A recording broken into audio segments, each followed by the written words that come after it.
Welcome to the 13th episode of Boulder Community Health's Be Well Saturdays. I'm Gina Simmering, your host, and in today's episode, we get outside and learn how to stay healthy while exploring nature. Discover how to build a balanced smoothie and get tips for keeping our bodies strong so that we can enjoy the many activities our beautiful Colorado summers have to offer.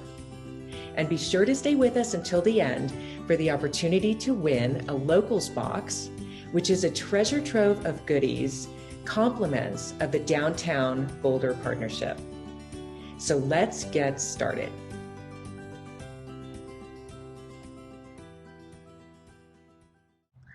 I'm Tim Meyers, Medical Director for the Emergency Department of Boulder Community Health.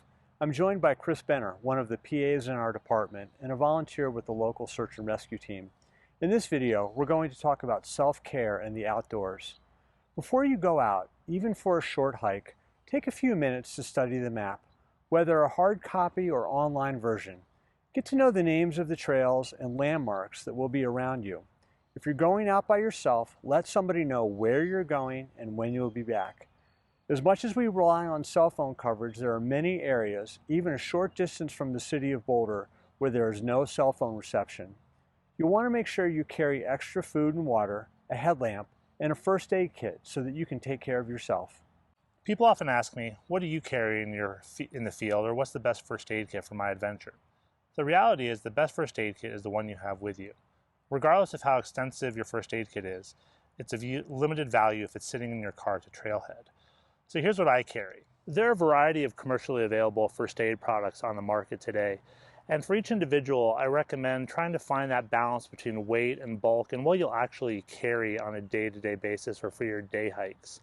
Some of these larger kits are great, but they each have their own strengths and weaknesses. And for this larger kit, for example, most individuals are probably not going to carry this on their day hikes.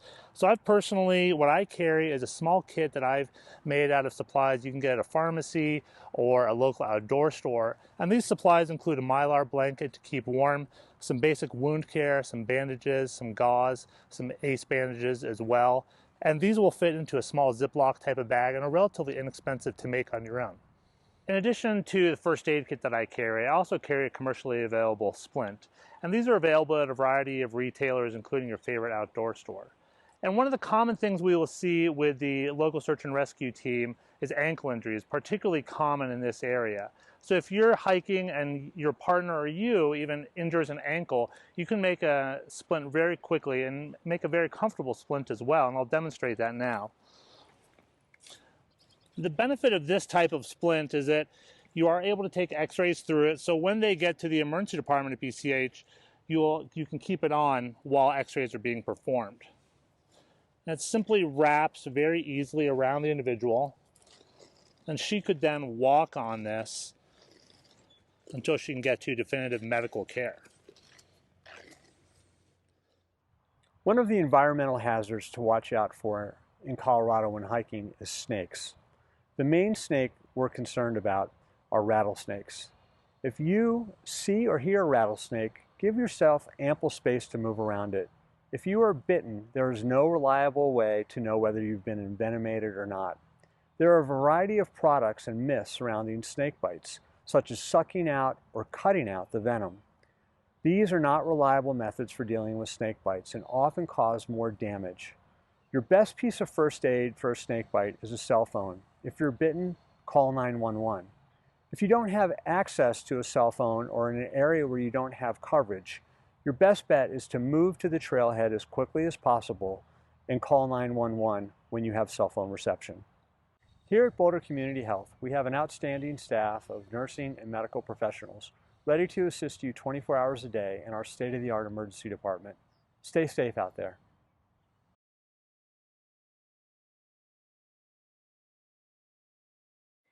Hi everyone, happy Be Well Saturday. My name is Aryn. I'm a registered dietitian and the nutrition education specialist for Natural Grocers, and I'm here to talk to you today about building balanced smoothies.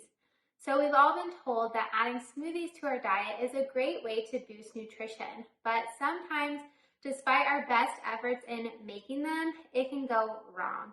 And a couple hours after consuming them, we can start feeling tired, shaky, and fatigued, and maybe even our tummy is starting to rumble. So these are all signs that maybe our smoothie isn't that balanced. Well, don't worry, today I'm going to provide you with some tips and tricks for building better, more balanced smoothies. So when we build balanced smoothies, it's very similar to the way that we build balanced meals. We need 3 key ingredients. Can you guess what they are? So we need healthy fats, quality protein, and nutrient-dense carbohydrates coming from whole food sources. So when we incorporate these 3 key ingredients into our smoothies, it ensures they're nutrition-packed, but that they also support healthy blood sugar balance, promote satiety or help us feel fuller for longer, and even encourage healthy energy levels all throughout the day. So today I'm going to show you how I like to incorporate these 3 ingredients in one of my favorite smoothie recipes, and I like to call it my mean green smoothie. Now I know what you're thinking, Aryn, anything with mean green in the title can't possibly be that good, but I promise you it's absolutely delicious. So let's get started. So when building your smoothies, you want to start with your liquid base, and this just makes it easier for your blender to mix up your smoothie. And one of the most common pitfalls in building smoothies is that we like to start with juice as our liquid base. And unfortunately, this can add a lot of unnecessary sugar to your smoothie. So we want to opt for healthier, lower sugar options. So some examples might be low sugar or unsweetened plant-based milks or even coconut water. So today we're going to start with an unsweetened plant-based milk. So this is the Forager coconut, cashew, and oat milk. And I love this product because it's organic, obviously dairy-free, and it's, again, unsweetened, and you get a variety of different plant-based milks. So we're going to add 1 cup to our blender. And then next we're going to add our healthy fat. So today we're going to use coconut oil. So we're going to add 1 tablespoon of coconut oil to our smoothie. And I love coconut oil because it's a good source of medium chain triglycerides, or MCTs. And MCTs can be used very quickly by the body as a source of energy. Next, we want to add our protein. So today we're going to add 1 scoop of a vanilla plant-based protein. So specifically, we're using the Garden of Life Sport organic plant-based protein. I really like this product because, again, it's organic. It provides 15 grams of protein in 1 scoop. It also gives you some probiotics and over 5 grams of branched-chain amino acids. So branched-chain amino acids are building blocks of protein, and they're especially good for supporting healthy muscle recovery, especially for those of you who like to work out or maybe just come back from hitting the trails. Next, we want to add our fruit. So we're adding a 1/2 cup of frozen banana, and then a 1/2 cup of frozen mango. And this fruit serves as our nutrient-dense whole food sources of carbohydrates. So by eating fruit in its whole form, we're getting some natural sugars, but these sugars also come alongside plenty of fiber as well as other nutrients to help maintain healthy blood sugar balance and support energy. We're also going to add about a 1/2 cup or just a handful of spinach. We got to get our veggies in there. And I love adding spinach because it does actually add a little bit of natural sweetness to your smoothie. And then finally, we're going to supercharge our smoothie, give it a little bit more of a health boost by adding a 1/4 teaspoon to a 1/2 teaspoon of turmeric. I'll let you guys decide how much you want to add. Today I'm adding about a 1/4 of a teaspoon. I love turmeric because it helps modulate inflammation and also can be helpful for supporting joint comfort. All right, and then all you have left to do is go ahead and turn your blender on and mix it up.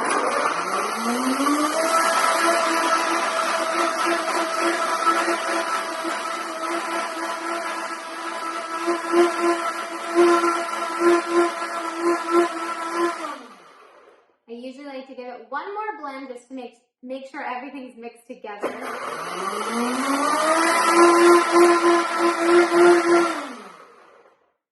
And then you can go ahead and pour it in a glass that you got ready to go. And then I love adding in these reusable straws. They're specifically for smoothies, and they have, they're a lot wider, so it's great to add to your smoothie. And then you just top it with a garnish, and you are ready to go. Thanks so much for joining me today. I hope you learned a lot about building more balanced smoothies, including quality protein, healthy fats, and nutrient-dense whole food sources of carbohydrates. I hope you guys have a great rest of your Saturday and be well.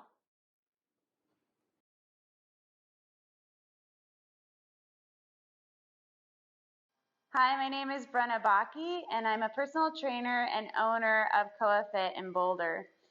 Today we're going to talk about trail durability and how to keep our hips, our knees, and our ankles safe while we're out on the trail. There's basically 3 big challenges on a trail. 1 is going to be unstable ground. 2 is going to be when we're hiking uphill. And then 3 is going to be when we're coming back downhill. So today we're just going to go over those 3 scenarios, and I'm just going to give you a couple tips to keep yourself safe while you're out on the trail.